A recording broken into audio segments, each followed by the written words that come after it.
Good day, folks, and today we will be learning how to analyze data and build up a very first machine learning model with the hello world of machine learning, the iris data analysis and model building. So let us not get in the context early on and rather just clear the output using the restart and clear output option in your Jupyter notebook. Yes, now it looks much better. So we are here a few important libraries which we will be using in our journey with data science in Python. NumPy is for your NumPy arrays and mathematical computations.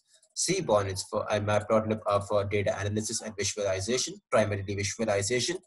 And Pandas is the data analysis library to which you perform data manipulations and access data in the form of a unique data type known as a data frame.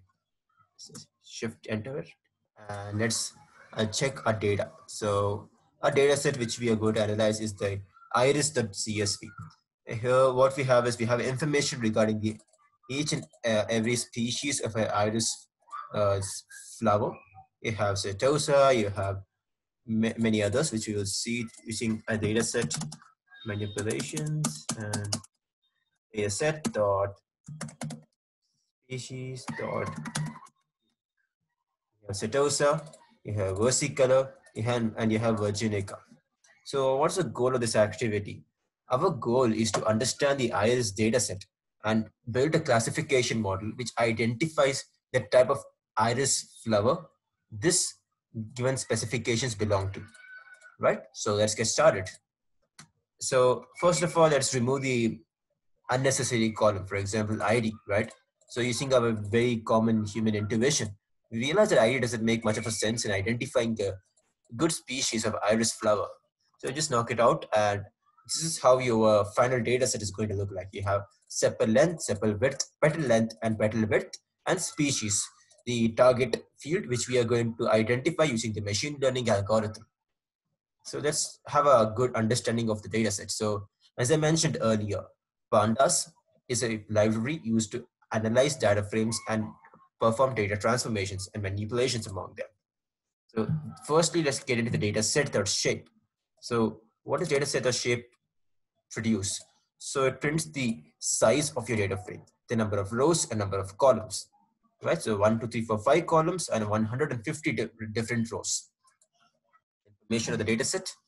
So you have 150 non-null for sepal length, 150 non-null for sepal width, 150 non-null for petal length, and then same thing for petal width and species. So what does non-null specify? Non-null indicates that you have 150 non-empty values in your particular column in your data set. So given that we have 5 total columns, or the 5 columns have 150 non-null values, which indicates that your data set is good to go. Let's get to the descriptive statistics. You have 150 different rows of the given columns. You have the mean value specified here, the standard deviation from mean, the minimum value, the 25th percentile, 50th percentile, and the 75th percentile value with the maximum value for each given species. Similar to the group by operation in SQL and Excel, you have the Pandas group by operation where you group by a given column and analyze it by its size. Size pertains to nothing but the number of rows in that given section of species. In this case, you have Setosa having 50 rows, versicolor having 50 rows, and virginica also having 50 rows. So it's good to go. We have a uniformly distributed data set and get into the visualizations part. So let's first get on to plotting the box and whisker plots, right? So what does the box plot specify? It specifies the range of values for a given column with the outliers if present for them. For example, you have the sepal width column having a bunch of outliers present. So let's get the histogram. So you have the various lengths for the petal and with the width and sepal length and sepal width. So you get it done using the dataset.hist. I do not like how this looks. So what I'm trying to do here is I'm trying to remove all the ugly looking warning signs that pop out of your Jupyter notebook whenever you run a command. So it's not a big thing to worry about. You can just use the warnings.filter warnings command to just wipe out the warnings. and make your Jupyter notebook look a lot more neater. Let's put in a box plot on each feature split out by species. Yeah. So we have for different species. For example, you got the Iris setosa, sepal length between the range of 4.5 to almost 6, versicolor to between 5 to almost 7, and similarly virginica between 5.5 to 8. So you have an outlier here. Similarly, we can analyze the different values for different columns. You got the sepal width here, the petal width and petal length. So keep in mind that this given functionality works pretty well for only continuous data set, continuous values, and not categorical values. Now keep that point in mind when you are going ahead to plot out this given visual. So let's go for a Weiland plot, where if you can do a box plot, why not a Weiland plot?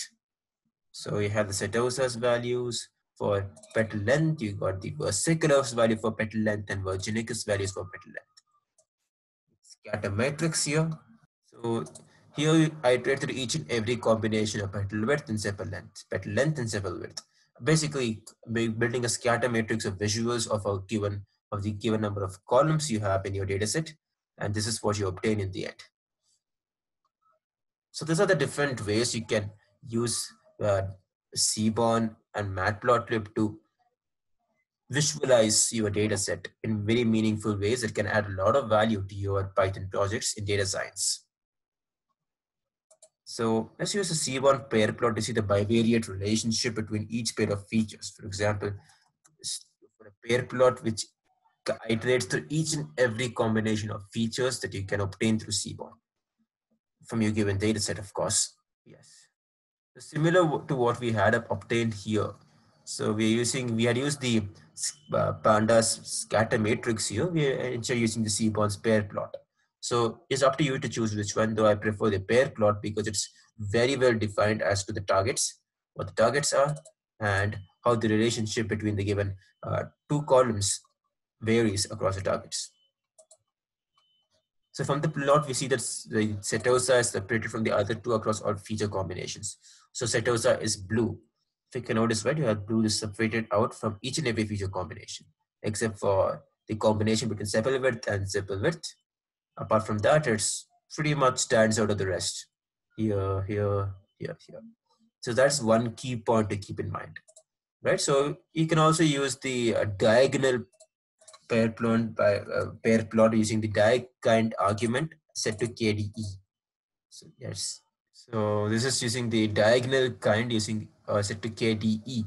So pretty much the same as what we had obtained above. Let's quickly move ahead into applying different classification models. So this is the aha point where most of you would have been waiting for. So before we jump onto it, let me take this time to introduce you folks to a few important machine learning techniques which we are going to use. So we have this really cool library known as scikit-learn. In Jupyter Notebook, you access them using sklearn, by which you have a huge plethora of algorithms available to test, run, and execute in your Jupyter notebooks or your Python programs or spider boxes, and determine which algorithm works best for you. Right. So let's first import the metrics. So these are one of the key metrics used to analyze and understand the behavior of your classification models. So you got the confusion matrix and the classification report. What is a confusion matrix? So a confusion matrix is a table that is often used to describe the performance of a classification model or a classifier on a test set of data for which true values are known. It also allows the visualization of the performance of the algorithm. So if you would like to see a confusion matrix, this is how it is. So let's get into a problem in which you have the outputs as yes and no. All right. So the elements in the diagonal are the correctly predicted values, the true negatives and the true positives in this case. And the values out of the diagonals are the incorrectly predicted values as the false positives and the false negatives. So what your goal is in achieving an ideal classification matrix is to obtain maximum values along the diagonal elements and to ideally minimize the values along the non-diagonal elements. As the name says, the classification report is used to measure the quality of predictions from a classification algorithm. How many predictions are correct and how many are incorrect. More specifically, true positives, true negatives, and false negatives are used to predict the metrics of a classification report, as we had seen similarly in our confusion matrix. Moving on, let's check the first four elements using dataset.head of 4. So you have the set of subspecies and you have the values here. So let's specify the x and y. X is the independent variable and y is the dependent variable or the target variable. So let's just define the values and then get into what the independent and dependent variables are. So before we do that, let's create into the model selection strain test split functionality. So it is important to split your data set into training, testing, and ideally validation to understand the performance of your model. So X is nothing but the values which pertain from sepal length, sepal width, petal length, and petal width, which are nothing but your independent variables. And similarly, you have Y. Y is nothing but, we see here, the target variables, which are which species of iris flower do these variables pertain to. Move on to dependent and independent variables. So these are the important variables used in statistical modeling. All right. So as we had seen previously, the dependent variables lie in X, independent variables lie in X, and dependent variables are in Y. Moving ahead, let's test out our first classification algorithm, the logistic regression. So in our first session, let us not delve in much depth regarding to the algorithms, nor even the data analysis techniques which we had used earlier. So this is a session that is going to give you a fair idea of how machine learning and data science is used to solve day-to-day problems in various sectors. So logistic regression, as the name says, is nothing but a classification algorithm.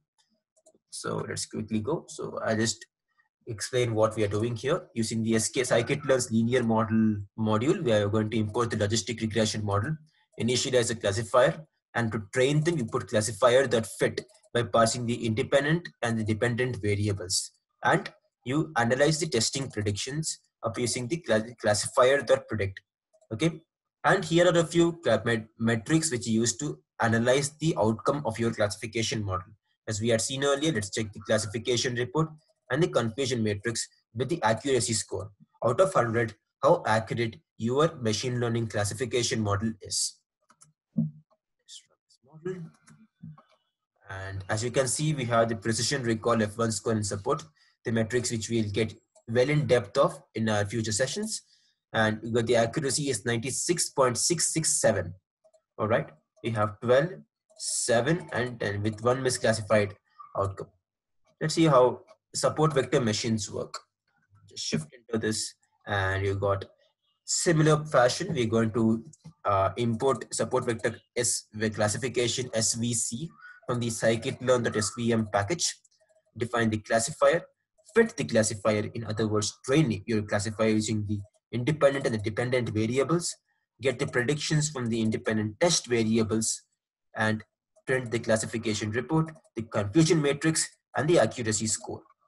The classification report is built by comparing the actual and the predicted variables. In a similar fashion, confusion matrix is built by comparing the actual and the predicted variables. Hitting shift enter, we get to understand that the classification has resulted with a 93.33% accuracy with 2 misclassified instances. So I feel logistic regression outperforms support vector machines in this case. So moving on, we got the k-nearest classifier. So I will not get in depth, but rather, since you folks understood how the flow goes in building a traditional classification model, I will just hit shift enter and see what happens. 93.3%. And we got one more algorithm left, which is the decision tree classifier. I will leave this out as assignment for you folks to understand how to run machine learning models. You got the codes and the data up in my GitHub. So let's do a fun activity. Let us try to check which model has the best performance among the 5 models which we have built here, including the decision tree classifier. So hit me out in the comment section and let me know which perform model outperforms the rest. So that is it for today's introductory session in data science and machine learning using Python. We have successfully built an iris data model in within I think 10-15 minutes in the first session. So yeah, folks, data science and machine learning is not that hard, right? So let me know if you'd like it, and thank you.